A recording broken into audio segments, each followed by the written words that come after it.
Assalamualaikum warahmatullahi wabarakatuh. Kembali lagi kita di kelas robotik 2020. Sekarang kita akan membahas tentang motor servo. Nah, apa sih motor servo itu? Motor servo itu adalah motor yang mampu bekerja dua arah, di mana arah yang sudut pergerakan motornya dapat dikendalikan hanya dengan memberikan pengaturan duty cycle sinyal PWM. Pada bagian pin kontrolnya, tipe dari motor servo menentukan kapasitas motor dalam menahan beban-beban. Motor servo secara garis besar ada dua jenis, yaitu servo standar 180 derajat dan motor servo continuous. Motor servo standar 180 derajat ini hanya mampu bergerak dua arah, dengan defleksi masing-masing sudut mencapai 90 derajat, sehingga total defleksi sudut dari kanan, tengah, kiri 180 derajat. Sedangkan motor servo continuous ini mampu bergerak dua arah tanpa batas defleksi sudut putar. Oke, selanjutnya kita langsung aja. Jadi di sini kita membutuhkan Raspberry Pi dengan power supply-nya, terus servo. Nah, di sini ada servo. Jadi ada 3 kabel. Biasanya kalau aslinya itu ini warnanya coklat. Jadi warna coklat itu ke ground, lalu warna merah itu ke VCC atau ke voltnya. Terus untuk inputannya warna kuning itu ke nilai inputannya. Nah, di sini itu ada di 11 jika di codingan kalian itu menggunakan board. Jadi ada di sini 1, 2, 3, 4, 5, 6, 7, 8, 9, 10, 11. Kalau misalnya kalian menggunakan BCM, ini ada di GPIO 17. Nah, untuk selanjutnya kita akan coba dengan menggunakan Raspberry Pi-nya. Yang pertama kita siapkan Raspberry Pi. Di sini saya menggunakan Raspberry Pi 3. Untuk power supply-nya saya menggunakan charger biasa. Lalu selanjutnya ada servo dan beberapa kabel jumper. Pertama kita siapkan Raspberry Pi-nya, lalu kita sambungkan powernya.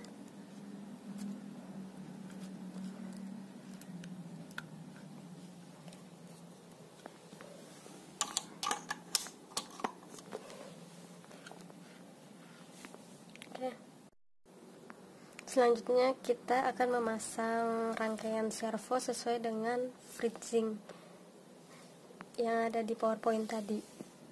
Nah, jadi yang coklat ini ground, yang merah ini VCC, terus yang kuning itu nilai inputannya.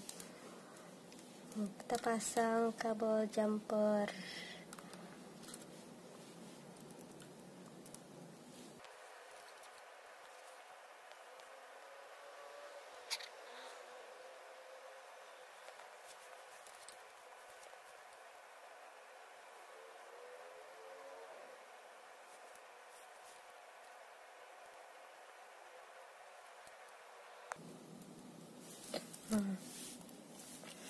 Yang hitam itu ke ground. Oke, ini ya ground. Ada di 1, 2, 3, 4, 5, 6. Boardnya di 6. Itu dia ground. Terus yang paling atas 2 ini itu powernya. Oke, kita masukkan. Terus ya ini kita yang masukkan nilainya tadi di board 11.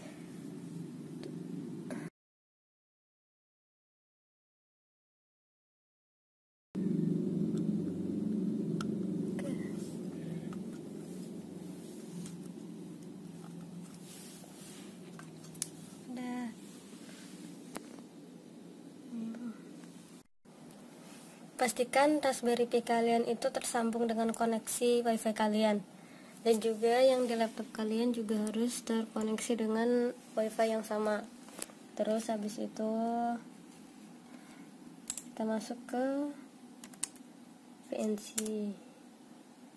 Nah, ini Ini udah ada IP yang dimasukin ke VNC yang pertemuan awal. Kita masuk aja, terus masukin passwordnya. Oke. Setelah itu ke sini, programming, lalu ke sini, terus create new file. Oke.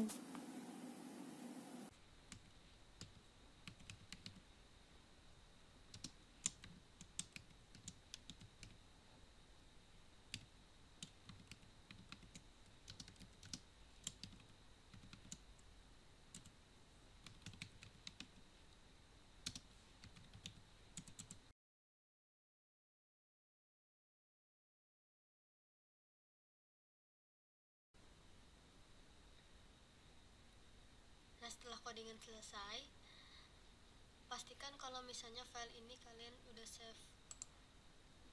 Di sini save as, save-nya dalam folder PI. Ini misalnya servo. Dan harus ada .py. Save. Oke.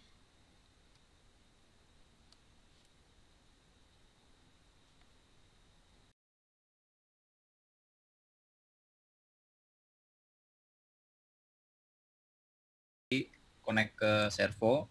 Jadi pertama kita harus import library-nya dulu ya. Import library yang dibutuhin. Pertama kita butuh GPIO-nya. Pakai GPIO terus sama waktu. Kita juga butuh waktunya. Terus ketika udah kita setup di board-nya. Itu mau pinnya berapa yang dipakai, output-nya berapa yang dipakai. Nah, kebetulan kita di sini pakai output-nya pakai pin 11. Kalau dilihat di ininya tuh 11. Nah, terus kita set mode, terus kita clean up. Jadi clean up ini kalau seandainya sebelumnya kan misalnya ada yang coba-coba dulu tuh pakai yang lain, pakai servo atau pakai pin yang lain. Jadi biar dia benar-benar clear, benar-benar clean gitu, nggak ada cache-nya. Jadi pakai sintak ini clean up, pakai function ini nih. Terus set warning ini fungsinya untuk kalau seandainya ada warning-warning. Biasa tuh kalau kita praktek, ini bagi beberapa orang yang pernah praktek, ngelihat praktek orang gitu, ada tuh biasanya kalau dia nggak pakai codingan ini, dia bakal nimbul tuh warning nggak apa-apa gitu, warning yang bukan error, hanya peringatan biasa aja gitu. Nah, terus ini kita setup tadi outputnya mau di kaki berapa. Kita tadi pakai kaki 11, ini bisa dihitung di sini. Ini 11. Ini gini aja lebih gampang tuh, 2 3 4 5 6. Jadi kaki 11. Terus udah habis itu kita mainnya di try sama accept. Jadi kalau seandainya ada kondisi ketika dia benar dia jalanin while ini, terus ketika dia accept, dia bakal, atau dia ada inputan dari keyboard untuk interrupt, dia bakal berhenti gitu, si servonya berputar, servonya bergerak bukan berputar. Nah, terus ini cara dia jalaninnya. While true, ketika dia benar, dia pertama nih dia ngedeklar dulu nih sudutnya ini sama dengan 0. Ketika sudut ini 0, dia ngelempar ke function. Dia manggil function nih, f sudut. Nih, dia declare function, ini namanya functionnya f sudut, dia bawa nilai sudut. Sudut ini dikirim dari sini tadi. Misalnya dia masukin 0, terus ada assign, ada variabel penugasan. Di sini di-assign dengan rumus dari PWM itu sendiri. Jadi dari sudut menjadi PWM. Nah, di sini itu dapat ketetapannya bahwasannya rumusnya adalah sudut dibagi 18 plus 2,5. Untuk detailnya silahkan searching sendiri. Siap-siap kalau nanti ada yang ditanya pas presentasi. Oke. Terus start ini variabel penugasan lagi yang ngebawa nilai dari si dati cycle. Ketika dia udah diolah, si sudut tadi ini ditangkaplah sama variabel start ini untuk memulai PWM. Nah, ini print sebenarnya nggak penting-penting juga. kita biar tahu aja ada nilai nggak sih di sudut ini gitu. Nah, ini juga change dati ini untuk mengganti si derajat ini kalau seandainya inputannya 2. Nanti dibahas. Nah, udah balik. Nah, dia bakal bawa balikannya berupa nilai dari si tadi ini nih. Nih, si dati cycle ini. Dia bakal bawa nilai balikannya itu dibalikin ke sini. Terus dia jalan bawa yang ini berapa yang sudutnya yang sudah gerakan. Terus time slip ini fungsinya biar dia ada jeda ketika gerak. Jadi variabel sudut sama dengan 0 ini harus ada ya, berdasarkan Kak Uli praktek.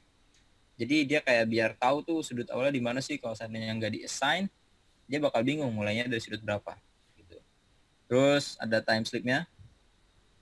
Berdasarkan Kak Uli juga bilang ini tuh dalam bentuk second, 0,5 second. Nah, ini terus variabel keduanya. Sudut keduanya itu adalah 90. Sama kayak tadi di bawah. Nah, ini baru function ini berfungsi gitu.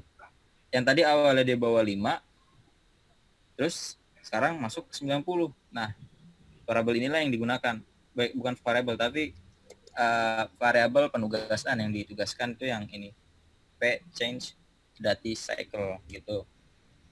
Nah, udah itu semua. Ketika dia semuanya udah berjalan dan itu masih nggak ada yang tekan keyboard interruptnya, dia bakal terus bergerak selama nilainya true atau selama tidak ada yang interrupt dia pakai keyboard ya gitu.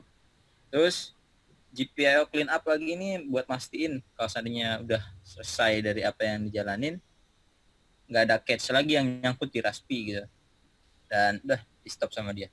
Udah gitu doang.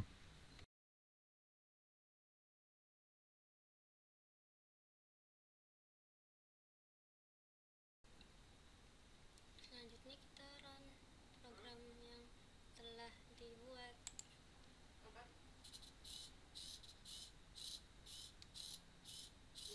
Ini printingnya. Servo akan berjalan seperti ini.